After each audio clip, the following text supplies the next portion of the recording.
So if you've completed the last 3 months of transactions and starting to understand where your funds are going, did you observe any expenses that were one-off?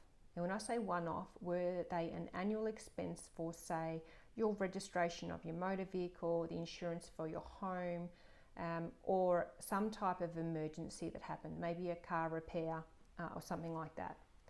If you didn't, perhaps repeat the process of having a look over the last 12 months of your expenses, and you can just scroll through your statements as opposed to downloading them, unless it's easier to download, whatever you feel comfortable with, and have a look and see where the normal expenditure changes and there's one-off expenses or a greater month. And this is where statements are quite handy, especially if they're monthly, because you can see at the top they have what they call debits and credits.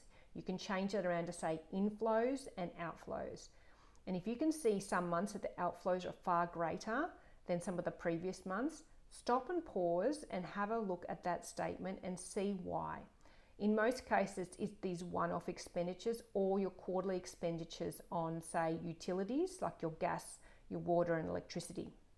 Now, it's really important that you find out when these are occurring and the general amounts they are, because these expenses are generally larger than your normal monthly expenses, and sometimes you're surprised when they arrive in your inbox or in the mail, and you're not necessarily prepared for that outflow of cash.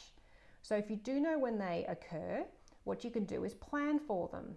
And you can use any type of calendar or just use an A4 piece of paper or one of my templates, and have a nice annual calendar of list of all your annual expenses that come around. And this can also include birthdays. And by doing this, you can plan ahead. The easiest way to plan ahead is to use the values that you've had in the past 12 months and divide them by 12. And that will give you an estimate of the monthly savings that you're going to need to build up, so that by the time it comes around to, say, December for Christmas presents or January for the renewal of your insurance, you know you have the money there to pay for it. And this means when the bill comes in or Christmas arrives, you know you're comfortable. It's like the Christmas, what do you call it? The Christmas hamper. I can't remember what they called those accounts.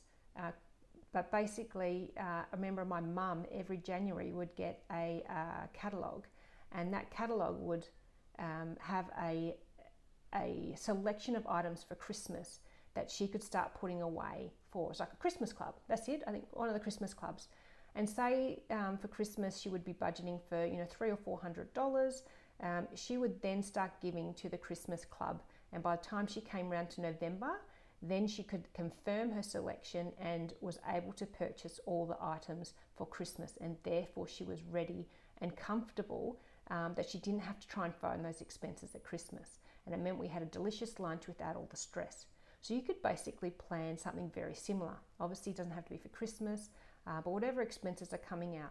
And then with the exercise that you did before in relation to what's coming in and what's coming out, if you have extra at the end of the month, just make sure you've allowed for those monthly amounts to put aside, and then you can basically have your savings, so your future savings account. And this is different from an emergency fund, but what you're doing is you're putting this away, call it whatever you like, a stash account, your future expenses account, and that's what you dip into when those one-off or quarterly expenses occur. So let me know how you go with that, and see if there's any surprises in relation to some of the expenses you didn't realise were coming up, and also make sure you round up a little bit. I know when it comes to registration for motor vehicles, they always seem to add another $10 or $15. So it gives you a bit of wiggle room, and it helps with planning and feel comfortable that when these bills come up, you're great, you're good to go, and you can focus on everything else that you want to be getting on with for that month.